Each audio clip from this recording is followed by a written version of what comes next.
kakhulu kwindaba zo-1948 amabhizinisi nani namhlanje indaba uyabona awushaye lapho ngoba manje nami ngiziziki zesemoya ibuya ku-ashwethu umaphumulo uyabona-ke nami mangisuka la yokholekta ezitolo zami sengisho mina uyazi wagcina sewuyena yedwa nesitolo yabona amen hayi khuluma kanje ngoba umfowethu mina ngizalwa umama Phumulo haleluya bathandekayo ngibona sesemaphuthelweni siya kusemoya kancane nje nazi memezelo bese ngidedela inkosi yesonto.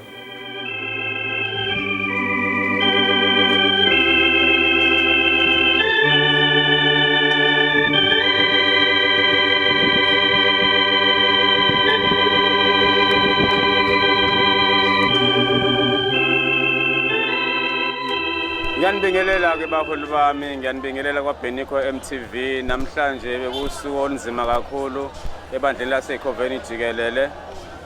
Besifihla omunye wabaholi basebandleni leKhova, ubaba wethu Ngcobo. Mhlambe singathi nje masiyibeka kancane njengabaholi kade nisebenza naye.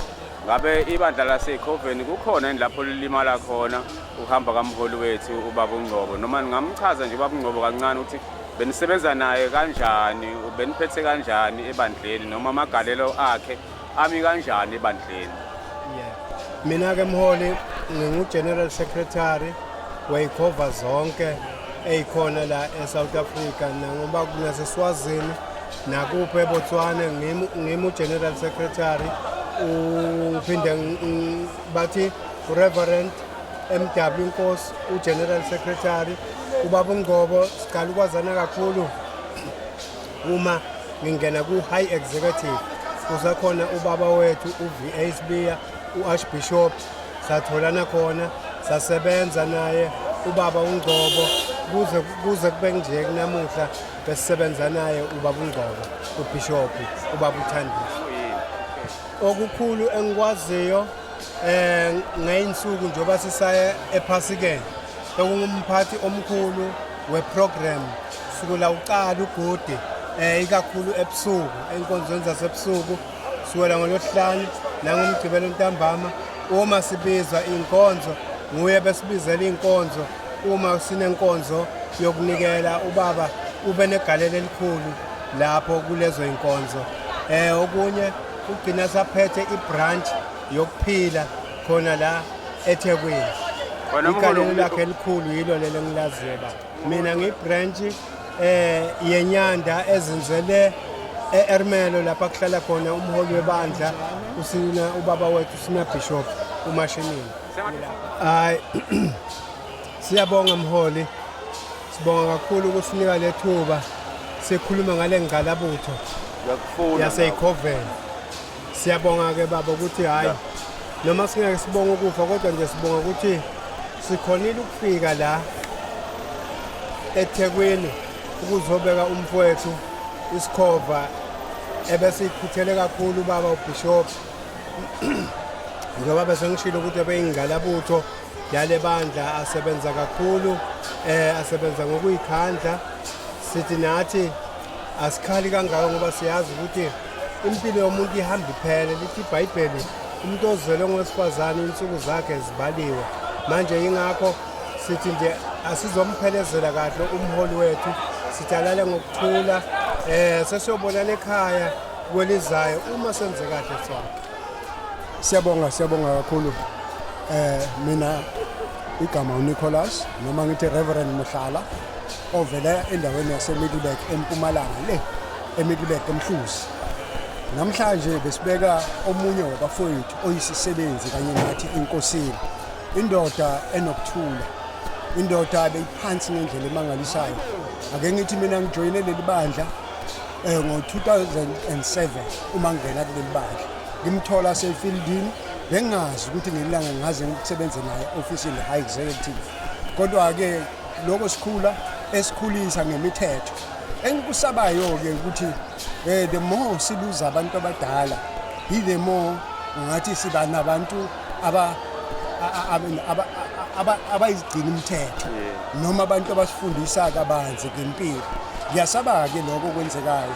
Kwangathi nje amakhehla abantu abadala bangasifundisa umthetho size silakhe lebandla ukuya phambili ngomthetho ngenhlonipho nokuzazi thina ukuthi nathi sidinga ini.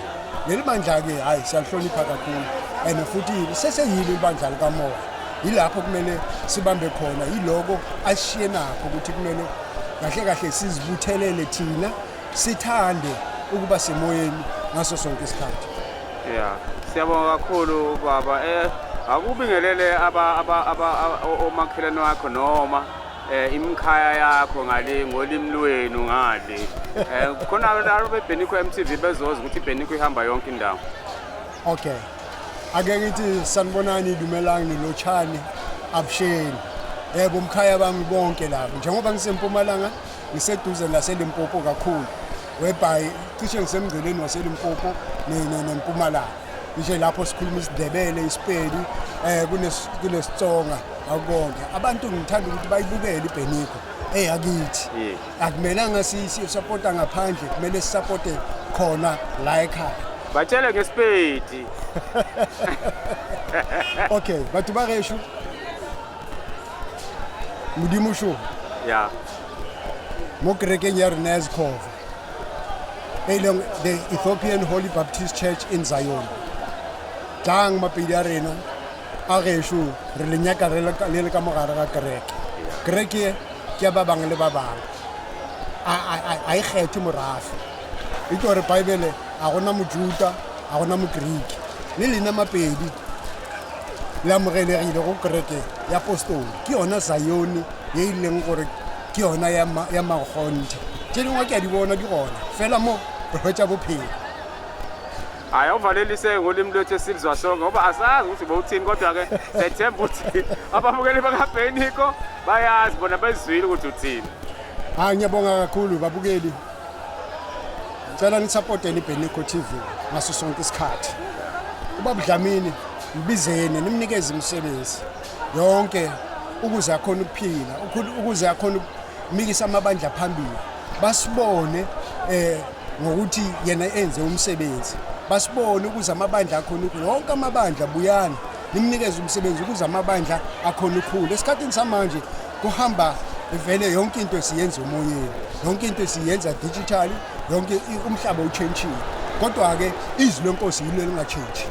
Asihlale ezwini lenkosi ngaso sonke isikhathi ngoba inkosi iyasithanda. Yokugcina yileli ngishiya ngencwadi yabaHebheru 10 verse 24 and 25 lezothi asingakuyeki ukuhlangana njengabantu. Lizothi ukuhlangana kuletha kwenza ukuthi thina abantu sikhuthazane sivusa uthando. Ukukhuthaza umuntu uvusa uthando uvusa impilo. Mhlambe ukukhuthaza umuntu abekade aqabanga ukuzibulala cabanga ukuzihenga ngenxa yezinkinga kodwa ngoba siyahlangana ukuhlangana kwethu kuletha amandla kwenza ukuthi umuntu nanoma nenkinga azibona engenankinga ngoba yini sisuke sishare le encouragement ukuthi impilo iyaphilwa nanoma isimo sinjalo. So uNkulunkulu na kanjalo uyasiza nanoma isimo sinjalo akakhethi ukuthi ubani.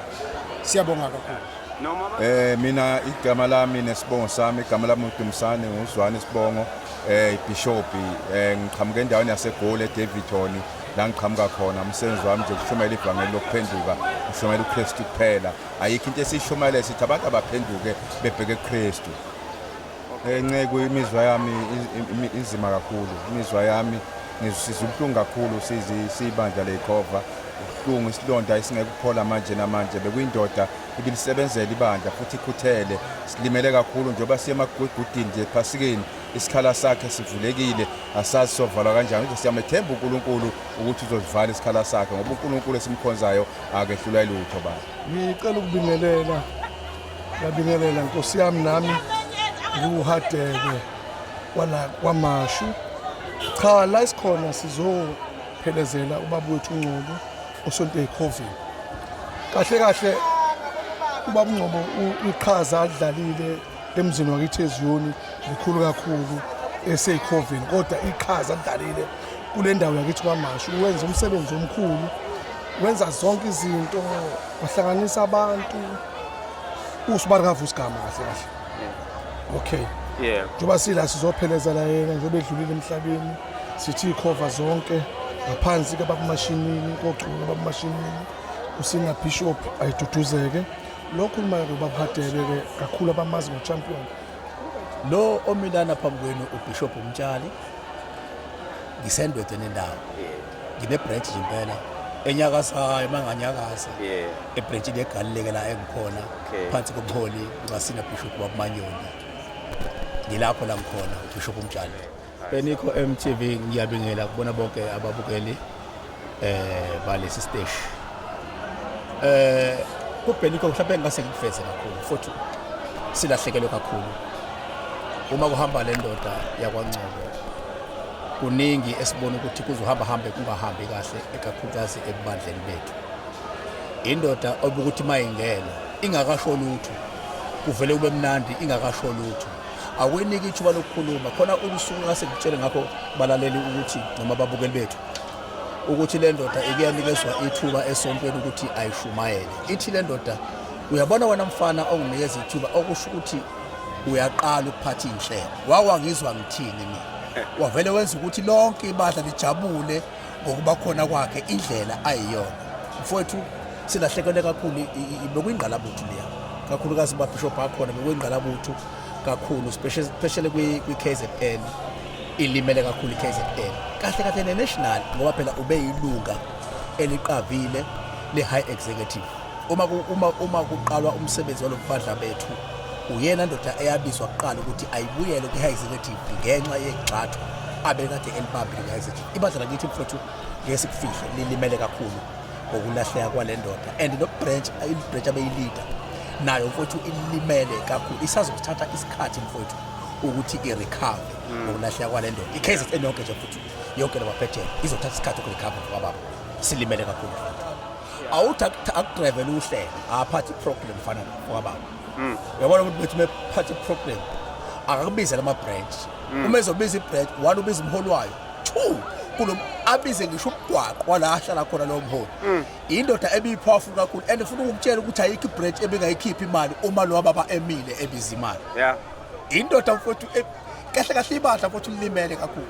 Uyazi umnotho esontweni ubumningi uma ngase uthathe uBishop uthi uNgcobo umbeke ukuthi akudrivele uhlelo makuthiwa special motho kuyanikela hayi baba ubunela mfowethu ibineqhaza kakhulu mfowethu ebandleni bethu leyathu silahlekele nje kakhulu silahlekele mfowethu silahlekele washo olunye usuku uma kuthiwa akusondele kubusisa impora zoBishop wathi yabona Mtshali njengoba kuthiwa ngibusa impora uthi isiyangisondele into Bishop mabe ngangifaka lo nyaka ozayo futhi ngiyekela bavele lento eyasekhaya into Bishop ngithi ngawo wathi hawu lento Bishop wathi bimlandele nje naye ize kugcine sengene kuyona ubengixaka mase kuthiwa gqoka ukhololo uthi Mtshali awusonde ugqokise kahle khona angiyazi lento yokhololo lento Bishop into yami kodwa ukhololo akuwona wami mfowethu silahlekelwe kakhulu mfowethu indoda ebihlekisile mfowethu esontweni bekumnandi bakhona kwakhe mfowethu khona indoda avela imenshina uma kuthiwa angene ezweni uthi musani madoda ukungifaka ezweni mina amavesi ebenginawo ikhondodo yaphuma la ebandleni ngalokho ibandla yatshele ku2 rand yahamba lo 2 rand yayongivala amavesi ami ahamba la ndoda ngavaleka ubevela ayihlekisele nje uma Penico sikwenye inkonzo ebisemlazi kuzogcotshwa ubaba wethu uGumede sihleke naye etafuleni abakafika abakhulu ithi lensizwa Mtshali siyawuthatha lo msebenzi asigcobe manje ngithi mina ayilungile ke mngani wami so uzoqala wena ngoba le branch yakho ukuthi manje mfowethu izincwadi zokugcoba angizaza ukwazi amavesi ongcono so vele sibusa imporopo bese yamashisa uyabona ukuthi bekuyindoda enjani mfethu ebandleni bethu bekuhlezi ku right ehlala baba behlele kukuhle nje bakhona yena mfowethu. Amazwi engizowadlulisa kwenye branch lokuphila kwekhova kukodwa okubalekile ngikuthatha nje kuba serious. Mina ngizalwe emakhaya Penico lento izosho kanje uyabona uma usuthathe inkukhu uyinquba ikhanda bese uyayidedela iyakwazi futhi ukuhamba kodwa inkinga isuka ingazi ukuthi yaphi ikhanda usukuphethe ngesandla. Ngamanye amagama ngifuna ukutshela ibranch yonke yokuphila ukuthi bakuhambe lengqalabutho kodwa benze sure ukuthi uJesu akahambile ngoba umuntu okhona manje oyikhanda uJesu noma ngalahleka uNgcobo kodwa makukhona uJesu yonke into isaphelele abami isibindi and number 2 ibandla leyikhova sikhona so bishop asizodwa ukuphila sothi ikhova zonke basakhavekile ngayo yonke into abame nje baqina isibindi kakhulu and siyambonga kakhulu umama uNgcobo Yes. memo uphilayo uhlale kakhulu noNgcobo kakhulu kusuka kude kuze kufika manje ame nje futhi siyamethemba futhi usazona. Sijabulile noma bekubhlungu kodwa nje inkonzo yethu ibiphume ngomnengi ukuphelezela baba Mapholoba siyabonga kakhulu. Amen. Siyabonga kakhulu. Amen. Inkosi ikubusise. Amen. Mina ke ngingubishop uDladla ngokuhlala ngilapha eMnambithi kade ngisempumalanga eminyakeni edlule ngibuye nje le eMnambithi ngo2024 ngoba kusekhave ngizalwa khona ngingubishop ke uDladla mina ogano kaMajola owaziwa kakhulu ngegama mangimbiza ngelokuzalwa ngundaba ezitha Nkosimili Dladla bese sithi NN Dladla omele iNewcastle. Ngisebandleni ke laseKhoveni ngifike la kuleli bandla ngimncane kakhulu cishe bengilapha ku21 years mangizongena kuleli bandla ngashada lapha kunyaka ka ku1983 ay 85 mangishadelwa since ngikuleli bandla ngaze ngilishintsheke bese ngikhona leMpumalanga ngisebenza enkampanini enye yakwaSasole esemayini lapha kodwa ngekho emgodini ngise-engineering ngikulo nje leli bandla ngabo breakdown ngifike basaphila mina bobaba uNgcobo kwaSing bathole bekhona ubaba uGama bathole bekhona ngababala nje ngithini baba uMbokazi asebahamba emhlabeni ngibathole bekhona la eCoven mangizogcotshwa nje ngithatha ukufundisi baba mfundisi Dlamini beku1988 ngangila ko 32 years mangithatha ubufundisi njengoba namhlanje ubona sengigugile nje ngigugela kulo leli bani baba mholi wami Dlamini inhliziyo yethu ithinteke kakhulu kabi ngalomholi wethu ndoda ngoba bephethe enkulu indima bezidlala naye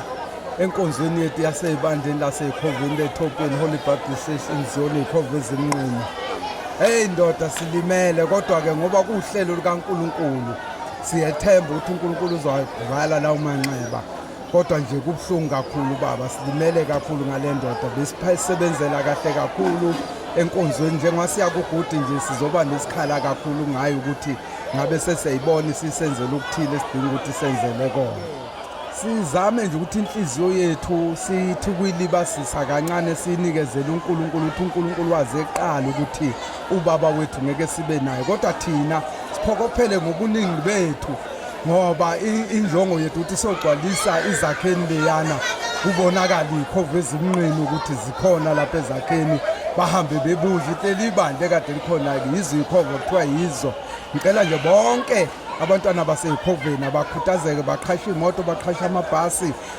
kuthandazwe kucela iguqo kunxusa indlela futhi ngabikho noyedwa umntwana seKhoveni ozofelwa imoto endleleni nozogula endleleni nozokuthiwa nje ukwenzekalani bonke abantwana baseKhoveni inkosi ngicela ngathi ngabathwala ingilozi bafike bephephile size sihlukane futhi bephephile yilokho nje sinesifiso zakho singabantwana baseKhoveni ukuthi sihlangane sibe moya munye sithobelane umholi wethu ngendlela nje simhlonipha ngakhona nangendlela naye asiphathela kahle ngakhona inkonzo zethu akukho la simshoda khona koSwazini sinaye koPitori sinaye koThekwini njengoba sila eThekwini namanje silala nje mina uyo zobe ngcwaba lena uhambile nje emzinyatho yongcwaba usiphethe kahle kakhulu siyamhlonipha futhi nawe uyasihlonipha akenzi lutho engasitshelanga ngokwenkonzo #gcwalisa izakheni asigcwala izakheni suka eDurban ayisuke yonke nje iNatali ihlasele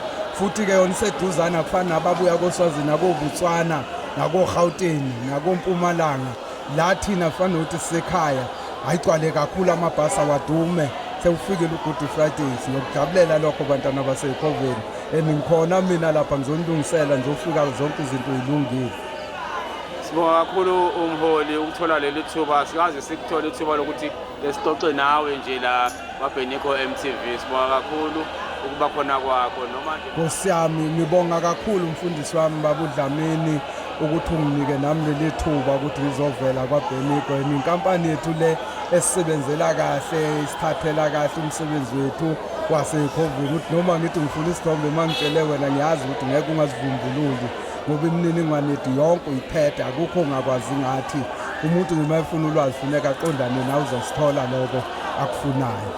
Amen. Sibonga kakhulu mholi. Mase nihamba-ke senigoduka sengathi ningahamba kahle-ke nibuyelele emakhaya singabikho ingozi. Siyabonga futhi kakhulu nawe-ke ndoda engathi uNkulunkulu angakusiza-ke uphathe imishini yakho uyisevise kahle ibe right ukuthi uma sesifika lapha ezakheni ingabikho umsebenzi ozosala kuthiwa uphumanga ngoba siyakujabulela ukuba nawe ngoba usenzela kahle umsebenzi.